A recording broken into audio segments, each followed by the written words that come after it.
अस्सलाम वालेकुम दोस्तों, मैं हूं शाहिद हुसैन। उम्मीद करता हूं आप सब खैरियत से होंगे। मेरा यूट्यूब चैनल देख रहे हैं और इस वीडियो में तीन अहम तरीन चीजें आपके सामने शेयर करनी है। एक तो वजीर आला खैबर पख्तूनख्वा सुहेल खान आफरीदी का कराची का दौरा है और कराची के दौरे के रोज जो है कहां कहां उनकी मीटिंग्स हो गई और क्या कुछ होगा उसकी डिटेल्स आपके सामने जो अब तक हमें इतलात मौसूल हुई है वो आपके सामने जरूर रखेंगे। और इसके साथ साथ बात करेंगे मुस्तफा कमाल साहब के इंटरव्यू की, जो कि उन्होंने हालिया दिनों में एक डिजिटल प्लेटफॉर्म को दिया है, जिसमें उन्होंने ना सिर्फ डॉक्टर इमरान फारूक कत्ल का बल्कि अजीम अहमद तारिक साहब के कत्ल का भी इल्जाम उन्होंने बानी अल्ताफ हुसैन साहब के ऊपर ही लगाया है। और बल्कि उन्होंने करार दिया है कि अल्ताफ हुसैन साहब ने ही उन्हें भी कत्ल कराया था। तो उसकी सारी डिटेल क्या क्या पॉइंट्स है और कहां कहां है। और दूसरा ये है कि जो अहम चीज सामने आ रही है वो ये आ रही है क्योंकि अनीस एडवोकेट साहब का, जो कि माजी में एमक्यूएम के मामले में बड़ा अहम तरीन किरदार समझा जाता रहा है, वो तवील अरसे तक खामोश रहे। पीएसपी में शामिल हुए थे, उसके बाद फिर दूरी होने के बाद वो आजकल पीपल्स पार्टी में है। लेकिन मुस्तफा कमाल साहब की प्रेस कॉन्फ्रेंस के बाद जो कि उन्होंने डॉक्टर इमरान फारूक के कातिल जो है अल्ताफ हुसैन साहब को करार दिया था, उसके बाद उन्होंने फहीम सिद्दीकी एफआईआर के नाम से इंटरव्यू करते हैं। अगर आपने नहीं देखा, डिजिटल प्लेटफॉर्म में फहीम सिद्दीकी साहब का, जो कि सीनियर सहाफी हैं, मुख्तलिफ बड़े चैनल में उन्होंने काम किया और कराची प्रेस क्लब में उनका बड़ा एक अहम किरदार है।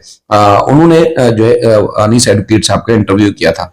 उस इंटरव्यू के बाद मुस्तफा कमाल साहब ने एक मुतालबा किया है। वो मुतालबा क्या है वो आपके सामने रखने जा रहा हूं। लेकिन वेनेजुएला के सदर का अगवा समझे, उनकी गिरफ्तारी समझे, उनके मुल्क के अंदर से अमरीकी फौज उठा के ले गई है। तो मैं एक चीज आपके सामने रखता हूं। आप सब जो पाकिस्तानी हैं, पाकिस्तान से बाहर रहने वाले हैं, किसी पाकिस्तान की लीडरशिप, हुकूमत या किसी भी इदारे की जानब से उसकी मजम्मत की हो, किसी ने कंडेम किया हो कि किसी आजाद और खुद मुख्तार मुल्क के अंदर अमेरिका की फौज घुसती है और एक सदर को उसकी बीवी के साथ अगवा करके ले जाती है, तो मुझे जरूर मेंशन कीजिएगा, मुझे जरूर आगाह कीजिएगा। मेरी नजर से नहीं गुजरा। पाकिस्तान के दो लीडरों ने जो है इस मामले की मजम्मत की है। एक जमात इस्लामी के साबिक सरबराह हैं सिराजुल हक साहब, उन्होंने जो है वो अपने सोशल मीडिया प्लेटफॉर्म के जरिए इस इकदाम की, अमेरिका के इकदाम की मजम्मत की, जिसमें वेनेजुएला के सदर को और उनकी अहलिया को उनके मुल्क से अगवा करके अमेरिका मुंतकिल किया गया और उनके खिलाफ मुकदमा चलाया जा रहा है। उसकी फौरी रिहाई का मुतालबा किया। दूसरा, अल्ताफ हुसैन बानी एमक्यूएम ने भी मुतालबा किया। अक्सर कहा जाता है कि जी वो फलां के लिए काम करते हैं, फलां के लिए काम करते हैं, लेकिन वो बाहर होने के बावजूद, यानी कि पाकिस्तान से बाहर होते हैं तो फिर ज्यादा उनको हदूद कयूद का बहुत सारे लोगों को ख्याल रखना पड़ता है, लॉज के। और ये भी होता है जी हमें यहाँ से निकालना, फेंक दिया जाए, डिपोर्ट कर दिया जाएगा, कुछ। बहरहाल अल्ताफ हुसैन साहब ने एक ट्वीट किया है और आजकल के जमाने में पाकिस्तान की गवर्नमेंट या किसी और मुल्क ने, शायद चंद एक मुल्क के अलावा किसी ने भी ना तो मजम्मत की है, ना उसका मुतालबा किया है और ना ही ट्रंप के खिलाफ किसी ने बयानबाजी की है। रूस ने, चाइना ने, दो चार और मुल्क जिसमें कोलंबिया वगैरह शामिल है, उन्होंने मजम्मत की है। इसके अलावा किसी ने नहीं की। और सिराजुल हक के बाद अगर किसी ने की है तो पाकिस्तान के लीडर अल्ताफ हुसैन साहब ने जो है वो मजम्मत की है, बल्कि उन्होंने एक मुतालबा भी किया है। उन्होंने, चूंकि तवील उनकी एक गुफ्तगू है जिसमें उन्होंने कहा है कि वेनेजुएला पर हमले ने किसी भी मुल्क की आज़ादी और खुद मुख्तारी के एहतराम को मिटा दी है। सियासी व अस्करी क़यादत को मिलकर पाकिस्तान की बका व सलामती को यकीनी बनाना चाहिए, क्योंकि ये मामला बड़ा गंभीर वो समझते कि हो गया है। और चूंकि तवील उन्होंने सारी डिटेल्स लिखने के बाद कहा कि इस वाक़े के बाद पाकिस्तान की बका व सलामती पर खतरात मंडला रहे हैं, लिहाजा इस वक्त के तमाम सियासतदानों और तमाम ताकतवर इदारों को मिलकर पाकिस्तान की बका व सलामती को यकीनी बनाना चाहिए।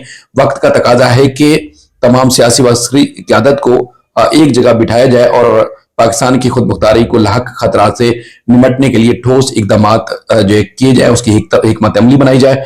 पाकिस्तान की सियासी व अस्करी क़यादत और तमाम अरबाब इख्तियार से कहूंगा कि वो मौजूदा सूरत हाल की रोशनी में सर जोड़ कर बैठें और इस बात को जरूर पेश नजर रखें कि किसी एक मुल्क की दोस्ती की वजह से दीगर मुल्कों से दुश्मनी मोल लेना दानिशमंदाना अमल हो सकता है। मैं इस मुल्क की खातिर इस हवाले से अपना एक गैर मशरूत तामुन पेश करने के लिए तैयार हूं। यानी कि अल्ताफ हुसैन साहब ने अपने आप को एक बार फिर पेश किया है अपने मुल्क और कौम के लिए। तो ये दूसरे लीडर हैं जिन्होंने वेनेजुएला के सदर के अगवा के बाद ना सिर्फ उनकी रिहाई का मुतालबा किया, बल्कि उन्होंने कहा जी जो लिमिट्स है कि एक खुद मुख्तार मुल्क के अंदर कोई दूसरा जो है वो नहीं घुस सकता, नहीं कोई ऐसा कदम उठा सकता जो मुल्क और कौम के खिलाफ हो उसकी। तो बहरहाल अब उसकी लिमिट्स मिट गई हैं। तो पाकिस्तान की सरहदों की, पाकिस्तान के अंदरूनी और बैरूनी जो मामला हैं, उस तमाम लोगों को साथ बैठकर मामले को सुलझाना चाहिए, और उन्होंने अपनी भी खिदमत पेश करने का ऐलान किया है। तो ये आप फर्क समझें कि पाकिस्तान में रहने वाले जो लोग हैं वो ट्रंप का ना मजम्मत कर रहे हैं, ना ही उसके खिलाफ कोई बात कर रहे हैं। तो आप सोचें कि लोगों को कितना अहम होता है और कितना क्या है। आगे बढ़ते हैं, और इरम अजीम फारूकी जो कि एमक्यूएम में है और एमक्यूएम की साबिक रहनुमा है, बड़ा उनका नाम रहा है, सोशल मीडिया पे आजादाना गुफ्तगू आजकल कर रही हैं। और जो जो इल्जामात एक दूसरे के ऊपर लगाए जा रहे हैं पाकिस्तान, एमक्यूएम पाकिस्तान के कुछ हिस्से यानी कि मुस्तफा कमाल साहब की तरफ से और एमक्यूएम लंदन की तरफ से, तो उनका कहना है कि बहुत सारे वाकयात की को वो बेहतर तरीके से जानती हैं, और ना सिर्फ वो जानती हैं बल्कि वक्त आने पर वो भी खोल कर रखती हैं कि मुख्तलिफ इंसिडेंट्स का उन्होंने वाकयात का नाम भी लिया है।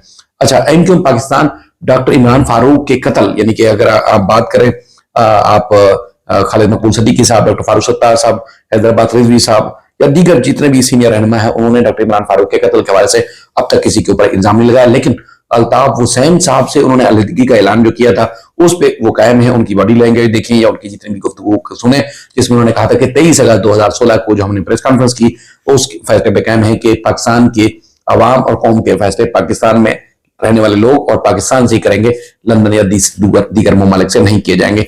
लेकिन इमरान फारूक के बारे में उन्होंने कोई बात नहीं की कि डॉक्टर इमरान फारूक साहब को किसने कत्ल कराया था।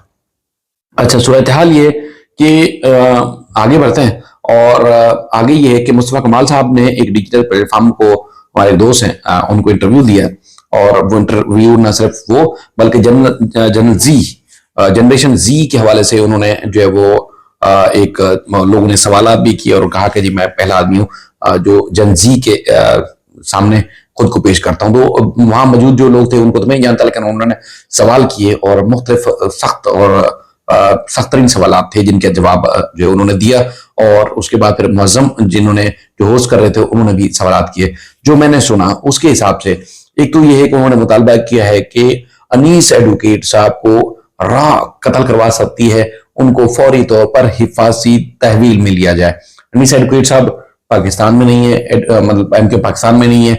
अनीस एडवोकेट साहब जो है वो एमक्यूएम लंदन में नहीं है, किसी दूसरे जमात में नहीं है, बल्कि पाकिस्तान पीपल्स पार्टी में वो एक अहम लीडर हैं। उन्होंने इंतखाबात भी लड़े थे, और उसके बाद आजकल भी वो पीपल्स पार्टी के अहम तरीन फैसलों में जो है वो अहम समझे जाते हैं, और पीपल्स पार्टी की असेंबली में एक सियासी न सिर्फ असर रसूख है बल्कि उनकी हुकूमत भी एक तवील अरसे से, बल्कि जो बहरहाल जो अनीस एडवोकेट साहब हैं वो उसी एमक्यूएम में, लेकिन उसी पीपल्स पार्टी में, लेकिन मुस्तफा कमाल साहब मुतालबा कर रहे हैं कि उनकी जान को खतरा हो सकता है और उनको फौरी तौर पर जो है वो हिफाजती तहवील में लिया जाए, क्योंकि उनको राह कत्ल करवा सकती है। जो मैंने सोचा, क्योंकि अनीस एडवोकेट साहब ने इंटरव्यू दिया था फहीम सदीकी साहब को, उन्होंने इमरान फारूक साहब के कत्ल से मुतालिक जो अहम तरीन शवाहिद थे उसके बारे में उन्होंने इंकशाफात किए, और उसके बाद स्कॉटलैंड यार्ड को अगर अल्ताफ हुसैन साहब मतलूब होते तो क्या वो सजा दे सकते थे, नहीं दे सकते थे। इस सवाल से उन्होंने खुल के बात की थी और कहा था कि मेरे पास बहुत ज्यादा सबूत और शवाहिद मौजूद हैं आज भी, जिसके बारे में, डायरीज के बारे में भी लोग आज तक नहीं जानते थे, वो भी अनीस एडवोकेट साहब ने इंटरव्यू में कहा। तो शायद उस तनाजुर में कह रहे हैं कि जी अब चूंकि वो उन्होंने खुल के बात की है तो शायद उनकी जान को खतरा हो सकता है, तो बहरहाल इनको जो है वो हिफाजती तहवील मिल लिया जाए, या कुछ और मसला हो सकता है। क्योंकि माजी में जब से मैं तकरीबन 20-25 साल से एमक्यूएम को जानता हूँ, एमक्यूएम में बहुत सारे लोग आते थे, यानी कि एमक्यूएम में बल्कि ना आते थे ना जाते थे, जो एमक्यूएम की अपनी जनरेशन थी, एपीएमएसओ से लेके या उनके जो नीचे से कारकुनान या यूनिट सेक्टर इंचार्ज जो है वो ऊपर जाते थे, और उसके बाद फिर उनको एमपीएस, एमएनएस और सेनेटर बनाया जाता था। यानी कि एक ग्राउंड से लेके ऊपर तक अपने ही लोग, जो एक समझ लो कि ना कि पूरे पक्के निकलते थे सियासी तौर पर, एमक्यूएम के कारकुन, उनको जो है वो मौका दिया जाता था, लेकिन कोई बाहर से कोई शामिल नहीं होता था। बार दफा आप सुनते कि फलां साहब जो पीपल्स पार्टी में चले गए, फलां साहब नून लीग में चले गए, कोई काफ लीग में, कोई पीटीआई में, कोई पीटीआई से टूट के दोबारा पीपल्स पार्टी, नून लीग या इस तरह दीगर जमातों में। लेकिन एमक्यूएम वाहिद जमाती जिनके अपने ही कारकुन नीचे से, यानी कि यूनिट सेक्टर से लेके जो वो एमपी, एमएनएस और सेनेटर तक मिनिस्टर्स भी बनते थे, बाहर से नहीं आता था। बीच में कुछ लोग आए, जिसमें नबील कबोल साहब पीपल्स पार्टी से वापस चले गए, और उसके बाद फिर जब 2016 के बाद 2 रहनुमा ऐसे जो मेरी नजर से गुजरे, शायद अगर मैं गलत ना हूं आप कमेंट्स में जरूर बता सकते हैं, रजा हारून साहब, और उसके बाद जो है वो अनीस एडवोकेट साहब, वो पीपल्स पार्टी में गए जरूर है, लेकिन एमक्यूएम के अंदर या एमक्यूएम की सियासत से किसी दूसरी जमात में कोई सियासी लीडर सियासत के लिए नहीं गया है। तो मामला ये है कि यकीनन कोई आप ये समझ सकते हैं कि शायद एक दूसरे से खौफ होता हो या कोई और वजह हो, लेकिन ये जरूर हो रहा है।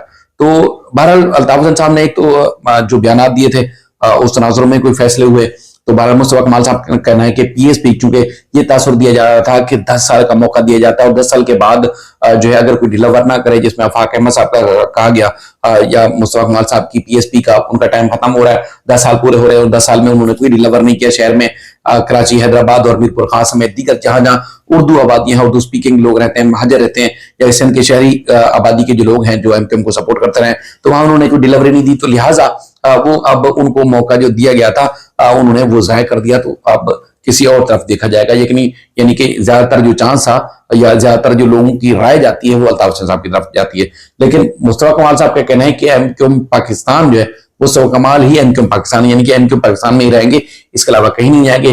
और उसके अलावा अगर मैं आगे बढ़ूं और वो आगे बढ़ते हुए जो सोहेल खान अफरीदी हैं, सीएम खैबर पख्तूनख्वा, वो कराची आ रहे हैं और हमें भी इनवाइट किया गया है, खासतौर पर एक साबिक एमएनए के घर पे होंगे, तो कुछ कराची के सहाफी और जो डिजिटल प्लेटफॉर्म्स के ऊपर भी जो है वो मुख्तलिफ तरीकों से अपीयरेंस देते हैं, उनको बुलाया गया है। तो मुझे भी इनवाइट किया गया है, खासतौर पर कि सीएम से ना सिर्फ मुलाकात होगी डिजिटल प्लेटफॉर्म्स के या मुख्तलिफ जो सोशल मीडिया इन्फ्लुएंसर्स हैं उनसे, बल्कि उनसे इंटरेक्शन भी होगा और उनसे बातचीत भी होगी। तो बाकी उन्होंने मज़ार क़ायद पे जाने का ऐलान किया है कि वहां जाएंगे और हाजिरी देंगे क़ायद-ए-आज़म मोहम्मद अली जिन्नाह रहमतुल्लाह अलैह के मज़ार पर। इसके अलावा मुख्तलिफ जो आबादी हैं वहां पर वो विजिट्स करेंगे। इसके अलावा मज़ार क़ायद पर कराची की जो पीटीआई है उन्होंने ऐलान किया था, डीसी ईस्ट को एप्लीकेशन दी है कि बागे जिना जो है वो जो है क़ायद-ए-आज़म के मज़ार से मुतसिल जो पार्क है वहां पर जो उनको जलसे की इजाजत दी जाए। अब तक इजाजत नहीं दी गई। इससे पहले भी कई दफा पीटीआई ने ऐलान किया, ना रोड पर ना इस जगह पर जहां पर जो दरखास्त दी गई है कि बागे जिना पे जो है वो उनको इजाजत दी है जलसे की। हाई कोर्ट में भी रजू किया, उसके बावजूद भी इजाजत सूबाई हुकूमत की तरफ से नहीं मिली थी। तो बहरहाल वो आएंगे और विजिट करेंगे और उनकी कोशिश ये है कि जो 8 फरवरी का प्रोटेस्ट है उस तरह से कराची वालों को भी एंगेज किया जाए और शामिल किया जाए। तो ये उनकी मीटिंग और ये सूरत हाल है। आने वाले दिनों में इंशाल्लाह जरूर आपको आगाह करेंगे। जलसे की फिल वक्त सरकारी तौर पर उनको इजाजत नहीं मिली है। शहजीब मेमन साहब ने भी कहा कि वो आएंगे तो उसके बाद हम जो है उनको सरकारी प्रोटोकॉल देंगे, उनको रिस्पेक्ट देंगे, उनको इज्जत देंगे और जो जो कानूनी तरीके से उन्होंने यहाँ एक्टिविटी की उसको उनको उसी तरह ही सपोर्ट किया जाएगा। अगर कोई गैर कानूनी इकदाम होगा तो यकीनन कानून के मुताबिक ही उनसे निपटा जाएगा। तो बाकी अपडेट्स आपके सामने शेयर करते रहेंगे। अपना फीडबैक यानी कि कमेंट जरूर किया करें और वीडियो भी शेयर भी किया करें, लाइक भी किया करें और सब्सक्राइब जरूर किया करें, क्योंकि इस मामले में लोग बहुत ज्यादा कंजूसी करते हैं।